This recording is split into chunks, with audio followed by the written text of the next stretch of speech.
We have a calm and quiet night out there, much warmer than this time last night, about 10 degrees warmer. But Big Rapids is one of the cooler spots right now at 38. Low 40s for Greenville and Ionia, 43 for Grand Rapids, and 44 for Holland and South Haven. As usual, Benton Harbor is running a little bit warmer.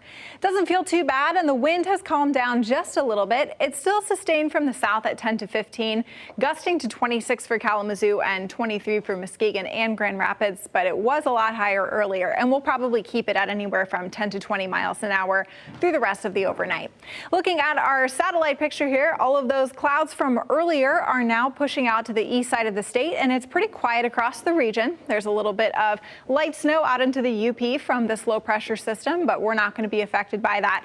High pressure down to our south is helping to pull up warm air on its western side. This is on its way out, and that leaves a space in the atmosphere for something else to move in. And for us, and for a lot of us across the central and eastern parts of the U.S., it's going to be this big low pressure system currently in California.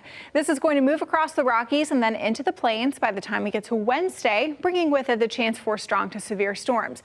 Currently, the best chance for potential for severe weather is eastern Illinois and western Indiana in that yellow slight risk, which is a level 2 out of 5. The wider green area, though, from Wisconsin and here in West Michigan all the way down into the deep south, is that marginal risk, the level 1 out of 5.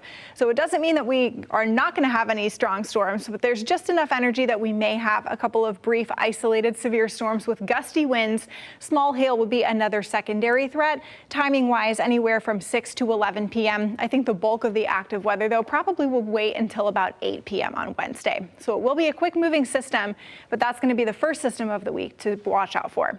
38 for us overnight with a few passing clouds here and there. Continuing to see the wind anywhere from 10 to 15, gusting to 20 or so. And then the wind continues tomorrow. Deep southerly flow bringing up warm air, getting us into the low 60s at worst, middle to upper 60s at best, especially for areas farther to the south. A really nice outdoor day, just secure all of those belongings since we could have a breezy day in store.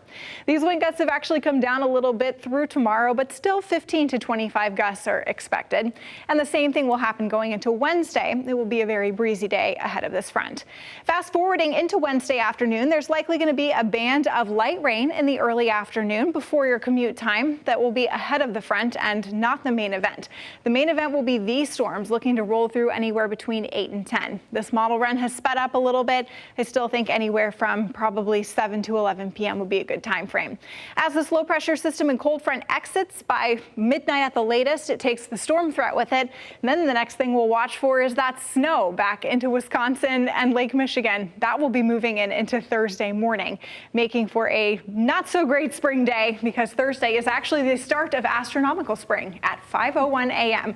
It will be feeling very cold, very much like winter, though. We'll be probably dropping 30 degrees behind this front with falling temperatures, rain changing to snow throughout the day on Thursday, and then another active stretch Saturday through Monday, generally staying on the cool side.